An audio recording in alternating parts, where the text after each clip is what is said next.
In the day's other news, the government of Canada declared an emergency today, targeting demonstrators who have tied up the capital city of Ottawa and critical border crossings. John Yang reports.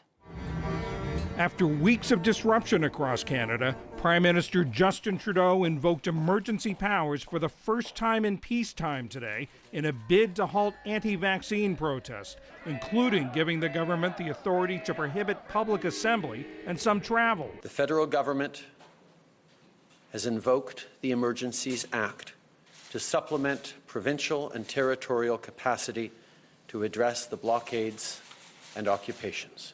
The police will be given more tools to restore order in places where public assemblies can constitute illegal and dangerous activities, such as blockades and occupations, as seen in Ottawa, the Ambassador Bridge, and elsewhere.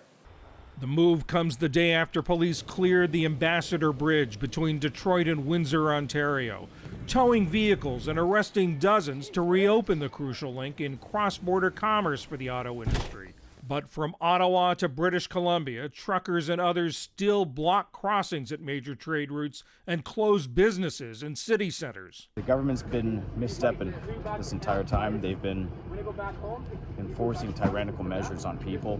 They've destroyed families, they've destroyed their incomes, people have lost their homes. What started as a protest against a requirement that Canadian truckers be vaccinated has spiraled into a larger movement voicing a more general frustration against pandemic-related restrictions. It's also been a hotbed for conservative and far-right activism. A recent poll shows the demonstrators are a vocal minority in Canada, with almost 2/3 of those surveyed saying they oppose them. It's just, I feel like I'm living in a different country, like I'm in the States. It just makes me really sad to see all these people waving Canadian flags, acting like patriots, when really it's kind of the most sad and embarrassing thing I've ever seen. Today, Ontario's premier announced the province would no longer require proof of vaccination to enter indoor spaces beginning in March. He insisted it had nothing to do with the protests. We're moving in this direction because it's safe to do so. Today's announcement is not because of what's happening in Ottawa or Windsor, but despite it.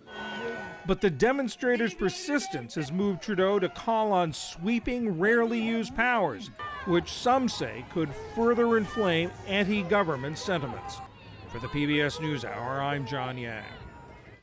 In New York today, a federal judge announced that he will dismiss Sarah Palin's libel suit against the New York Times. He said the former Alaska governor failed to show that the Times acted out of malice when it falsely linked her statements to a mass shooting. Still, the judge will let the jury continue deliberating. He said the panel's verdict will likely play into any appeal by Palin. Federal prosecutors in Minneapolis have rested their case in the trial of 3 former police officers accused of violating George Floyd's rights.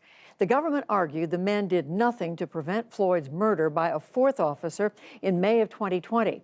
The defense now begins its case.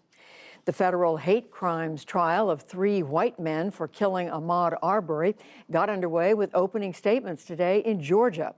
Prosecutors allege the men chased and shot Arbery because he was black.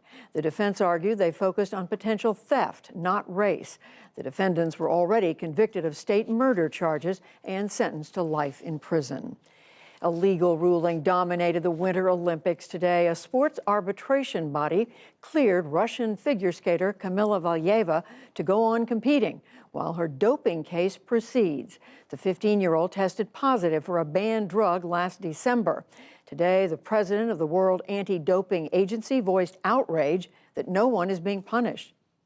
This is my opinion that the doping of children is evil and unforgivable, and the doctors, coaches, or other support personnel who are found to have provided performance-enhancing drugs to minors should be banned for life. The International Olympic Committee says no medals will be given for any event that Valieva medals in until her case is resolved. Meanwhile, in today's competition, American Kaylee Humphreys won gold in the inaugural monobob. That is a one-woman bobsled event. There's word that the 22-year mega drought in the American West is now the worst in at least 1,200 years. Yes, you heard that right, 1,200. A study published today in the journal Nature Climate Change finds last year in particular was one of the driest ever recorded in the West. The authors conclude that human-caused climate change accounts for more than 40% of the dry conditions. And on Wall Street today, jitters over Ukraine kept investors on edge. The Dow Jones Industrial Average lost nearly 172 points to close at 34,566. The Nasdaq was virtually unchanged. The S&P 500 slipped 17. Still to come on the NewsHour, Tamara Keith and Amy Walter weigh the latest political news. The Super Bowl halftime show sparks more conversations about the NFL and race. A new museum exhibit chronicles how love has been depicted in art through the ages. Plus, much more. This is the PBS NewsHour from WETA Studios in Washington and in the West from the Walter Cronkite School of Journalism at Arizona State University.